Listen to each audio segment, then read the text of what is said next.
Donc ensuite, après avoir défini les fonctions de service, c'est-à-dire ce que l'on attend de l'objet à concevoir pour répondre aux besoins, et les fonctions contraintes, c'est-à-dire ce qui est imposé à l'objet, hein, à l'aide du diagramme pieuvre, encore appelé diagramme des interacteurs, ce que vous avez ici, donc l'étape précédente, hein, on va passer maintenant à la rédaction du cahier des charges fonctionnel, hein. Donc c'est la rédaction du cahier des charges fonctionnel, c'est la dernière étape avant la réalisation du prototype. C'est un document, un tableau qui va vous servir justement à valider ce fameux prototype.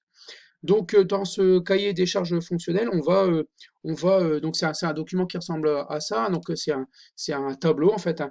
Donc, dans ce cahier des charges fonctionnelles, on va, pour chaque fonction de service ou de contrainte qu'on a ici, hein, qu'on avait trouvé dans le diagramme, diagramme pieuvre, hein, on va définir un critère d'appréciation et un niveau de performance.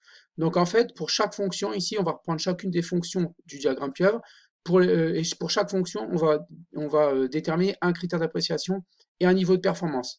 Donc en fait, un critère d'appréciation, c'est une caractéristique qui est mesurable, donc une longueur, un volume, un temps, etc., ou observable, c'est-à-dire une forme ou une couleur, qui permet de juger une fonction de service ou une fonction de contrainte.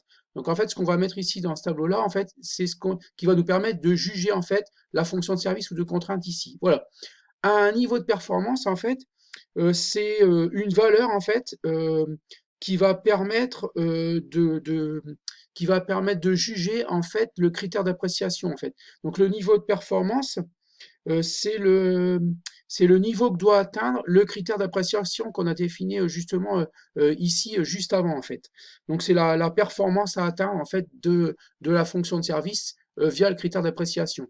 Donc voilà pour l'étape suivante. Je vais vous montrer, pour que ce soit plus simple, je vais vous montrer dans la vidéo précédente un exemple pour le distributeur de savon.